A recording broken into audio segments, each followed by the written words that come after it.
In today's episode, we're going to be reacting to some of the creepiest and strangest videos I found on TikTok. Let's get into it. A Bigfoot was spotted by a police officer 25 miles northwest of Columbia, South Carolina, while he was sitting in a ground blind hunting, and it was along a power line route. He said the 7.5-foot tall creature was human-like with an ape-like face. It had long brown hair and long arms, and this was described by the officer, only known as JM. He said he heard a deep grunting noise first, followed by a stomp. They then watched each other for like 30 seconds until it walked off. Now, JM says he didn't want to admit it, but he's convinced it was a Bigfoot. It just seems like South Carolina is becoming the hot spot for the new abnormal stuff to happen. This is like the second time this week or within 2 weeks that something has occurred really close to where I live here in South Carolina. Now, me personally, there was only one time in my life where I thought I seen something in the woods, but to be honest, it could have just been someone in a ghillie suit. I stepped outside to walk the dogs at my parents' house. And in the woods, I could see what looked like a really tall person in a ghillie suit. That's the only way I can describe it, was just walking as slowly as they could through the woods. And it kind of freaked me out, and I just assumed that it was someone hunting, but maybe it was a Bigfoot. Have you guys heard about Omar Odavi? This is him on this chair. Scientists are trying to study his blood type and the metal content in his blood, because for whatever reason he attracts sea life. They don't know if it's mercury, because he does have a high mercury count in his blood, but whenever he gets close to the ocean, animals are automatically attracted to him. They don't know if it's the magnetic field, they don't know what it is, but you can see here they were trying to do a control group study where there was another guy that went on the beach in this chair and nothing came, and he sits and all these sharks come, and you can see that there's some stingrays in there. It's quite incredible. I wish that, part of me wishes that I had this ability, but it does come with its downside. He has really poor circulation to his hands and his feet, so he constantly has to have them warmed and have heat pads on them. And Everest is out of the question because they would freeze off right away. But quite cool. Well, that person might secretly just be a Disney princess. But on a serious note, that's actually really cool and really scary. If you're a person that likes to go into the ocean, it's kind of out of the question in this case because you'd probably have sharks nibbling at your toes. But there is a lot of people out there in the world that have special abilities, if you will, that attracts different animals. I know I've had some people in my comments saying that they're really good at making friends with wild animals. In this case, this guy's really good at making friends with sea creatures.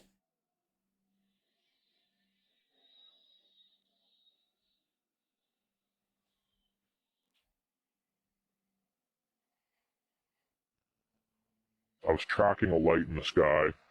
I couldn't tell on the camera if it was a satellite or not. And I'm tracking this light. And as far as I was concerned while it was happening, that was it. It was just one light. And then I was looking at the footage on the computer. I noticed I had caught the most amazing thing ever. And that was very, very definitive to me, seeing that footage. This light comes from the top left corner of the screen, zips down, and then zips back up to this object. It's really crazy, and it does not look like much when you see it in a video perspective, when you see these little orbs just darting around in the sky. It could really be anything. But when you see it in person with your own eyes, it's a totally different experience. I've seen orbs in the night sky before plenty of times, but it seems like just within the past few nights, because every night pretty much when I'm walking my dog, I always look up at the night sky, always, for I've done this for many, many, many years. And it just seems like more and more recently, I've seen so many lights in the sky that are just not really explainable to me. And I know aircraft lights fairly well. I'm not like an expert in that field, but I know the difference between a standard aircraft light and other lights. And the lights that I see, they look like they're in space. And I'm not talking about satellites. These things are moving in directions so quickly that it's hard to explain. But I know if I take my camera out and I try to film it, it's not going to look any more different than this. But it does lead you to wonder, what could it be? Is it some kind of military technology? Is it some kind of creature we're just not aware of? Or is it actually extraterrestrial? Let me know in the comments. Have any of you ever seen lights in the sky like this that are just hard to explain, and no matter how hard you try to explain to anyone, they just don't believe you? They're like, it was a drone, Let me know in the comments. Please tell me I'm not the only one that's noticing time glitching, like jumping forward by several hours. The first time I noticed it was when I lived out in Glade Hill, and that was in 2022. And I kid you not, I literally walked from one spot where I was standing right around the corner to the bathroom that didn't even take not even a minute to do. It was 9:02 in the morning. The time had just changed. Something told me to take my phone with me. And when I did, and I looked at it, something said, check the time. I did, and it literally said 11:02. I'm like, it didn't take no 2 hours to get from that little spot around the corner to the bathroom to put my ass on it, pee, wipe, and then check the time. It did not take that long at all. I just came back from the store. When I left, it was like close to 1. Now it's almost 4. And, well, it's closer to 4 than it is 1. I won't even gone for an hour. How'd the time shoot by that fast? I wasn't even gone 30 minutes. Now, I've experienced some lapse in time where maybe a few minutes kind of escape me just without me realizing, but I've never had whole on hours escape me without me realizing. I kind of wish that would happen sometimes while I'm at work, but have any of you ever experienced some kind of time glitch where you're doing something and say it's 9 o'clock in the morning, you're like, okay, I do this all the time and it takes me about 30 to 40 minutes. You do your chore, you do the task, and next thing you know, you look at your phone and it's been 2 hours. Like I said, that's never really happened to me like that, but I've definitely heard some people say that that's happened to them. Hey, if you haven't done so already and you're enjoying the video, go ahead and give it a like. And if you're new to the channel, subscribe. For everyone that's subscribed and or watching, thank you so much for being subscribed and thank you for watching. Also, I want to give a special shout out to all of my active members that I have on my channel, so thank you for being an active member. And if anyone's interested in becoming a member to further support the channel, it is 99 cents, and with that you get extra emojis of my face that you can put into the comments, and when I upload a video you do not have to wait for my scheduled time, it just immediately comes available to you. So if any of that sounds of interest to you, I do have the memberships turned on, and I cannot thank you enough for the extra support. So thank you. Did you hear about that guy who was an organ donor that had passed away? Right? So this guy's an organ donor. He got in an accident or something happened. He overdosed. So he's in the hospital. He dies, but he is an organ donor. So they're taking him through the hallway and they're doing like a little tiny ceremony thing where you pass the hallway, family, friends, stuff like that. Like a tribute kind of thing. They get him into the surgical room. They start working on it. The dude wakes up.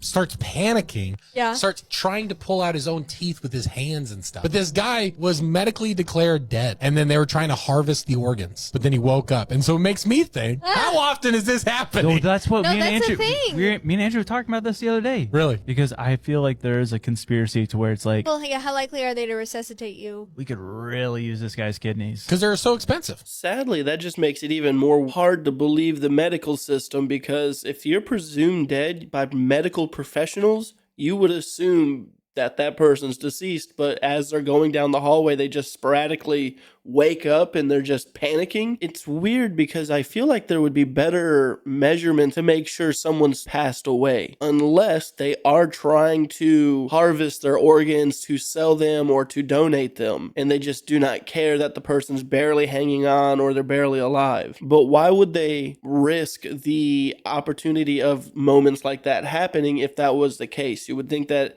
they would either euthanize them or they would make sure that they are deceased before they declare that they are deceased if they're doing something shady like that. You know what I'm saying? But nonetheless, it would still be extremely terrifying and extremely traumatizing waking up from a scenario where you're presumed dead.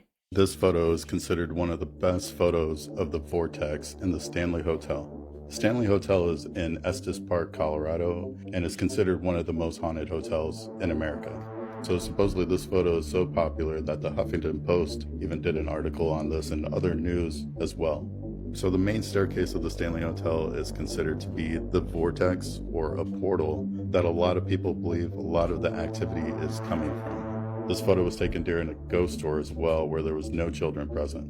And I've seen some great apparition photos from the Stanley Hotel, so I definitely do not doubt the authenticity of this photo. I'll be completely honest, I really did not see anything there that looked paranormal. If they were trying to say that that blurry portion of the video of that little girl standing on the staircase was some kind of vortex or some kind of ghost, I don't know if I buy that one. Let me know what you guys think about that photo. Also, have any of you ever stayed at that place? If given the opportunity, I would like to give it a try just to see if it's truly haunted or not. Belgium is constructing the world's first artificial island that's designed to harness offshore wind. Now, this is a little bit different than an offshore wind farm because we typically just put those out in the water. Belgium is actually building an entire artificial island that you can see the construction of right here. It's very concrete heavy, and it will actually provide, i.e. sell, energy to neighboring countries as well. Now, they're constructing this in the North Sea, which is this region of geography between the UK, Germany, Belgium, a little bit of France, Denmark, Norway, and this little area over here, just a sea north of Europe. It's an area that I actually don't think about very often, so I thought I would clarify that. And they're building this artificial island about 45 kilometers off of the coast of Belgium. They're planning to have this offshore wind energy zone. This, I believe, is already extant. And what they're trying to build is this artificial area here, an artificial island there, and they're basically trying to build this in what's called the Princess Elizabeth Zone, which is an extremely windy zone relatively close to shore. So all of this that's been, I'm going to zoom in, outlined here, this will eventually be a real artificial island that human beings can walk on, and it's going to have an interconnector with the United Kingdom, an interconnector with Europe. It's going to basically be able to sell energy all over the Eurozone, which I think is very impressive. It's supposed to generate 3.5 gigawatts of offshore wind capacity into the Belgian power grid, which is enough to power over 3 million homes. Project cost about $700 million. I'm sure, knowing the European Investment Bank, they'll go a little bit over budget, but that's whatever. Here we go. In addition to renewable energy generation, the island is designed to serve as an energy trading hub, like for deregulated markets, for the entire continent. The plan includes a specialized hybrid interconnector, transmission lines that will link the island with neighboring countries. And these hybrid lines will integrate with wind farms, enabling two-way energy flows. And apparently they're going to be able to convert to whatever sort of electrical standard is necessary to make the trading happen. And I think this is very, very cool. This is going to be done relatively soon in 2027, and they're planning to do more projects like this to go completely free of fossil fuels in the future. And I think this is awesome. I mean, if we can power up to 3 million homes with this and it not wear down our electrical grid, I think that this is a win, especially if it's in a spot that's extremely windy. Why would you not put some kind of system out there? I believe Bob Lazar has always been a plant, shilling disinformation. Here's a talk by one of the first people to ever interview Lazar back in 1990 with Japanese television. Listen to this, and you be the judge. On February the 21st of 1990, the Nippon television crew came, and we all went to Las Vegas. The television team came here, and we got hold of Mr. Lazar in February of 1990, and we went to his residence in Las Vegas. When we went to his residence in Las Vegas, it was kind of strange because there was a man, wherever Mr. Lazar walked, there was a man that had some kind of a telephone, or it looked like a portable communication thing, something, I don't know, I think it could have been a telephone or something, but this man was always right near Mr. Lazar.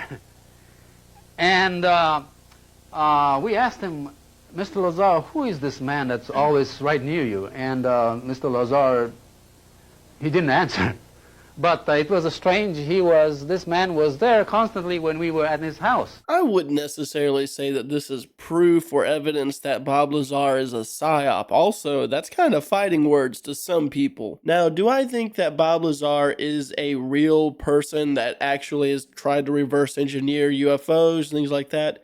I don't know. I don't know the guy personally. All I know is the stories that he's talked about, and they're really amazing and really interesting. But deep down, I do have this weird feeling that most of these whistleblower type of people are psyops, that they're people out there to distract us or to make us believe in something that does not exist. And maybe that's just the trust issues that I have. I don't know what it is necessarily, but I've always thought that even when I was a kid. But let me know in the comments of what you guys think. Do you think that Bob Lazar is a psyop, or do you have any other whistleblower types out there that you think are psyops? Let me know in the comments. You're saying that NASA figured out they're kind of these hard resets. Exactly. Maybe we're headed towards one right now. And in order they're hiding it. And in order to cover it up, they blocked all knowledge of the binary star companion so that that whole cycle would not be understood. That's insane. If governments knew about a giant asteroid coming towards the Earth or a comet, would they tell everybody? Widespread panic, complete society collapsing. You're of the opinion that this dead star is headed towards the sun now. Yes. Based on your cycles of what we see in ice cores throughout Antarctica and Greenland of a consistency. How much time we have left based on that? We're right in it right now. So like, very interesting how consciousness seems to rise at the same time that the sun starts to emit energy. And this gets into lost civilizations, what they knew. I actually believe that part of the function of the Great Pyramid of Giza and other structures was of balancing the energy of the Earth. They had understood that these cycles exist. It would not surprise me if there is an organization out there. Maybe it is NASA, maybe it is not. But there's probably an organization out there that does know when the Earth is about to do a hard reset. And it kind of makes me wonder, let's use NASA as the example. If where there was a hard reset and there was an advanced civilization, who's to say that that advanced civilization of that time is not who NASA or those scientists are today? That business, that organization has always been, it's just been under different names. For example, maybe the pyramid, that was a NASA project. That got built by whatever NASA was called back in the day for whatever purposes NASA had planned for it. And whenever we hear stories about ancient civilizations, secretly it was what we call today, or who we call today, NASA or other big organizations. And they've just been around time and time again because they know how to survive the resets. And they have the technology to help back them up and help them seem more advanced. That's an interesting theory. I could go on a little bit deeper about it, but I think you get the gist. I don't want to ramble on too much because I can get extraordinarily rambly. But if you think that's interesting, let me know in the comments. This is one of the most gruesome human experiments in history. This is Dr. William Beaumont, and he revolutionized the field of digestion, and he did it with the help of this man. Also, reminder, I tell a lot of dark stories, so follow along if you want to hear more. So this is Alexis St. Martin. He was a fur trader in the 1800s, and he was in the wrong place at the wrong time. On one of his hunting trips, he took a shotgun blast straight to the abdomen, and the doctor that was called to treat him was Dr. William Beaumont. The shotgun blast ripped a hole the size of a fist into Alexis St. Martin's stomach, and unfortunately his wound didn't heal properly. It turned into a fistula, meaning that there was just a permanent opening in which you could see his innards. At the time, the medical field wasn't sure if food was digested mechanically or chemically, and it's obviously difficult to determine that because you can't see inside yourself. But Dr. William Beaumont is a curious man and an opportunist, and used this situation to his advantage. For the next 10 years, the doctor would spoon-feed food directly into the stomach, only to dig it out later. And he agreed because he was poor and received housing and money in exchange. Like he'd dangle meat on a string and then pull it out and observe his findings. And he was able to determine that food is indeed digested chemically.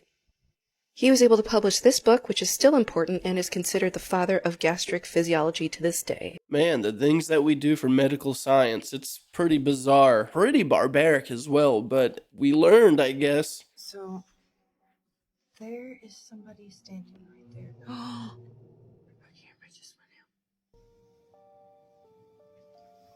But there's nobody over there. See? And he's gone. Oh my. So this video was actually taken by me. Up until recently, I've been a night shift security guard at a facility. But for some reason, when I looked at the cameras, I saw a person standing at the front gates, which were directly behind me. And then the cameras cut out. And right after that, I turned around, I looked at the front gate. There was nobody standing there. I thought it would be a truck driver. The people that I used to have to encounter during this job. But there was nobody there. And when I turned around, the cameras were back on and there was no one there. So a little backstory, I'd actually went into this facility for the first time and had to do rounds. And it was terrifying. It felt like somebody was following me, and I had just got back from doing the rounds, and it had probably been like 30 minutes. And I captured this on video, and as you can see, there was clearly somebody standing next to that tree. I'm not gonna lie, that would freak me out, especially if I look on the security camera and as soon as I see someone standing there and the cameras go off, I'm immediately going to be on high alert. I wonder how she noticed the person in the security camera though. That's what I really would like to know. Was she just looking and she's like, oh wait, that looks like someone standing there? And then she looked and there was no one standing there, and then she's like, well, let me record.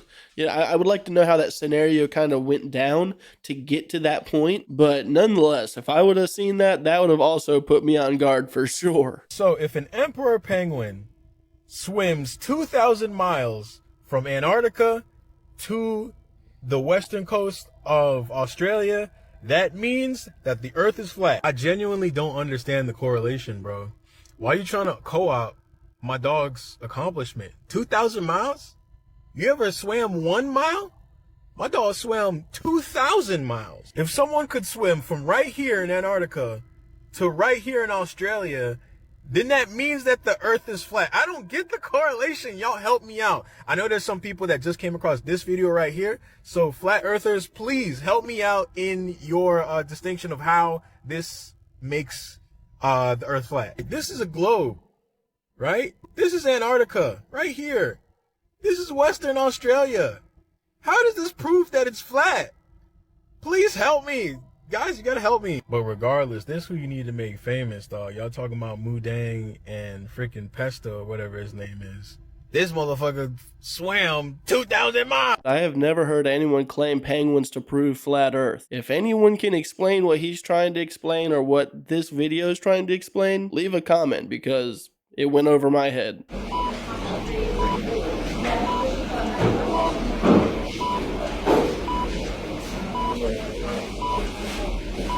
Birds in general have very odd looking mouths / beaks. Their tongues are very odd. And the simple fact that if they extend it far enough, they become extremely prickly like that. That's a new one to me. I did not know that. The following video is an update in regards to the secret room in the backyard of this young lady's, Jackie's mom's home. She shows you a glimpse of the yard itself and then where the room is underground, and still so many questions are there.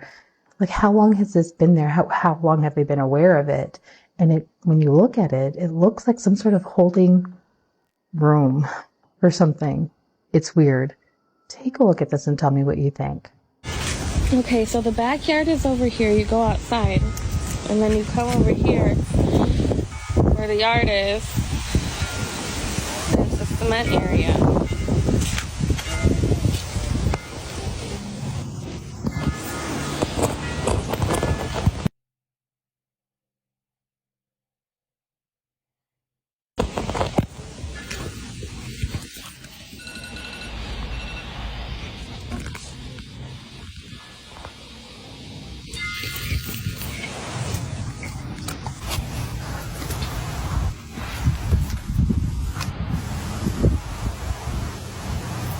Very, very sinister looking for sure. I would love to know a little bit more about that place. I would like to know what the purpose was for that. Was that just a place where someone was held captive? I would have that place opened up and probably filled with dirt as well. If that concrete floor ever collapses, someone could really hurt themselves. If any of you have any guess as to what that could be, let me know in the comments, because I would be very, very concerned of what might have happened in the past down there. Alright guys, I'm gonna go ahead and end today's episode. I'm really sorry that I have not uploaded in a few days. I did have some family emergencies that I had to take care of that took up my time. I really don't understand how people on YouTube that do this professionally have the time to just always do it consistently. And like, trust me, if I had the time, I would be doing it consistently, but so much in my life happens. It's like, how do you find the time to always consistently upload when things in your life are happening, you know? So if anyone out there is always wondering, you know, how do people do it so consistently, they probably are really tight on time and have no free time outside of their time. And as always, if you enjoyed any of the clips that we watched today, links are in the description down below. And with that being said, have a good day.